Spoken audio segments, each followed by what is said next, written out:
പത്മകുമാറിനെ arrest ചെയ്തു, remand ചെയ്തു. 14 ദിവസത്തേക്കാണ് റിമാൻഡ് ചെയ്തതിന് പിന്നാലെ പത്മകുമാറിനെ വീണ്ടും വൈദ്യപരിശോധനയ്ക്ക് വേണ്ടി ഹാജരാക്കി.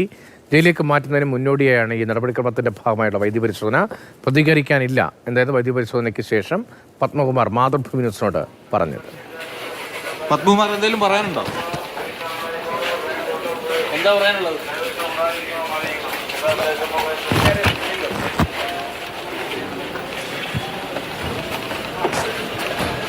ഹലോ, അതറിയോ?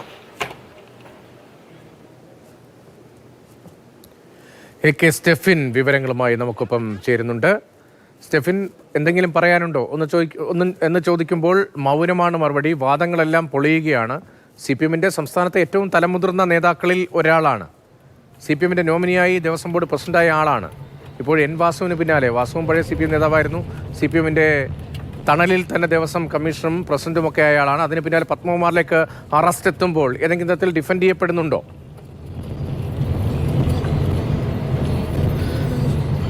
രതീഷ്, പത്മകുമാറിനോട് നമ്മൾ ചോദിച്ചു എന്തെങ്കിലും പറയാനുണ്ടോ, പ്രതികരിക്കാനുണ്ടോ എന്നുള്ള കാര്യം ചോദിക്കുമ്പോൾ ചിരിച്ചുകൊണ്ട് പോലീസ് ജീപ്പിലേക്ക് കടന്നു പോകുന്ന കാഴ്ചകളാണ് കണ്ടത്. CPM-നെ സംബന്ധിച്ചിടത്തോളം ഏറ്റവും അധികം നാണക്കേടുണ്ടാക്കുന്ന ദൃശ്യമാണ് ഇപ്പോൾ കാണുന്നത്. കാരണം CPM-ന്റെ ഏറ്റവും മുതിർന്ന നേതാവ്, പത്തനംതിട്ട ജില്ലയെ സംബന്ധിച്ച് പറയുകയാണെങ്കിൽ അവിടുത്തെ ഏറ്റവും പ്രധാനപ്പെട്ട നേതാവ് ആരാണെന്ന് ചോദിച്ചു കഴിഞ്ഞാൽ, അല്ലെങ്കിൽ ഏറ്റവും പ്രധാനപ്പെട്ട നേതാക്കളിൽ 5 പേരിൽ ആരാണ് എന്ന് ചോദിച്ചു കഴിഞ്ഞാൽ അതിനൊരു ഉത്തരമേ ഉള്ളൂ, അത് പത്മകുമാറാണ്. ആ പത്മകുമാറാണ് ഇപ്പോൾ സ്പെഷ്യൽ സബ് ജയിലിലേക്ക് കടന്നു പോകുന്നത്. അദ്ദേഹത്തിന് വൈദ്യപരിശോധന വീണ്ടും ഇപ്പോൾ പൂർത്തിയാക്കി. ജനറൽ ആശുപത്രിയിലായിരുന്നു വൈദ്യപരിശോധന.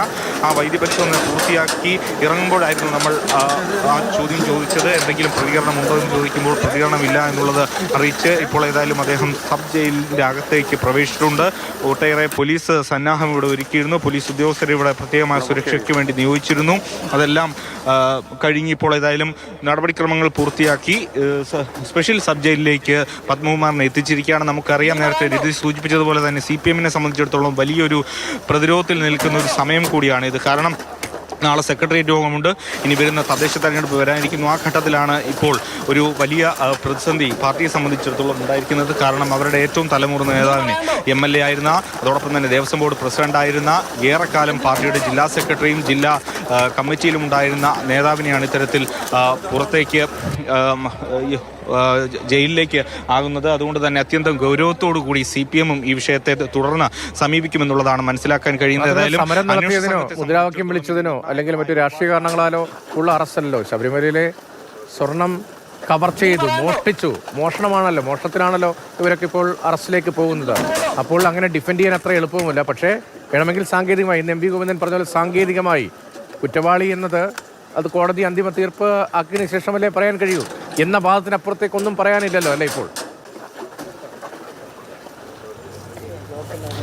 തീർച്ചയായിട്ടും രതീഷ്, അത്യന്തം ഗൗരവമായ ഒരു പ്രതിസന്ധിയിലാണ് CPM എത്തി നിൽക്കുന്നത്. ഇനി ഏത് രീതിയിൽ അതിനെ വിശദീകരിച്ച് മുന്നോട്ട് പോകും എന്നുള്ളതാണ് കാണേണ്ടത്. കാരണം ഇന്ന് CPM-ന്റെ സംസ്ഥാന സെക്രട്ടറിയായുള്ള MP ഗോവിന്ദൻ അടക്കമുള്ള ആളുകൾ ഇതിനെ പ്രതിരോധിച്ച് രംഗത്തെത്തിയെങ്കിൽ പോലും അത് വില പോവില്ല. കാരണം സർക്കാർ ഹൈക്കോടതി നിയോഗിച്ച സ്പെഷ്യൽ അന്വേഷണ സംഘത്തിന്റെ ഒരു കണ്ടെത്തൽ, പ്രധാനമായും ഉണ്ണികൃഷ്ണൻ പോറ്റിയുമായി ചേർന്ന് പത്മകുമാർ ഗൂഢാലോചന നടത്തിയെന്ന അടക്കമുള്ള കാര്യങ്ങളാണ് ഇപ്പോൾ ഇതിനോടകം തന്നെ പുറത്തു വന്നിരിക്കുന്നത്. വ്യക്തമായ തെളിവുകളും അന്വേഷണ സംഘത്തിന് ലഭിച്ചിട്ടുണ്ട്. ഇനി ഏതായാലും കൂടുതൽ തെളിവ് ശേഖരണം അല്ലെങ്കിൽ കൂടുതൽ ചോദ്യം ചെയ്യലൊക്കെയാണ് അന്വേഷണ സംഘത്തിന് മുന്നിലുള്ള പ്രധാനപ്പെട്ട കാര്യം. അതിലേക്കൊക്കെ ആയിരിക്കും ഇനി നാളെ മുതൽ നീങ്ങുക.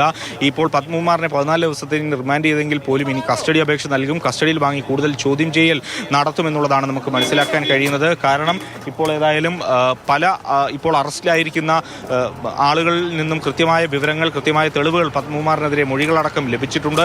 അതിൻ്റെയൊക്കെ അടിസ്ഥാനത്തിലാണ് ഇന്ന് പത്മകുമാറിനെ അറസ്റ്റ് ചെയ്ത് കോടതിയിൽ ഹാജരാക്കുകയും പിന്നീട് ഇപ്പോൾ ഈ സ്പെഷ്യൽ ജയിലിലേക്ക് റിമാൻഡ് ചെയ്യുകയും ചെയ്തിരിക്കുന്നത്. ഒപ്പം തന്നെ അതിനിർണായകം ഒരു ഘട്ടത്തിൽ പാർട്ടി വലിയ പ്രതിസന്ധിയിലായി എന്നുള്ളതാണ് ഏറ്റവും എടുത്തു പറയേണ്ട കാര്യം.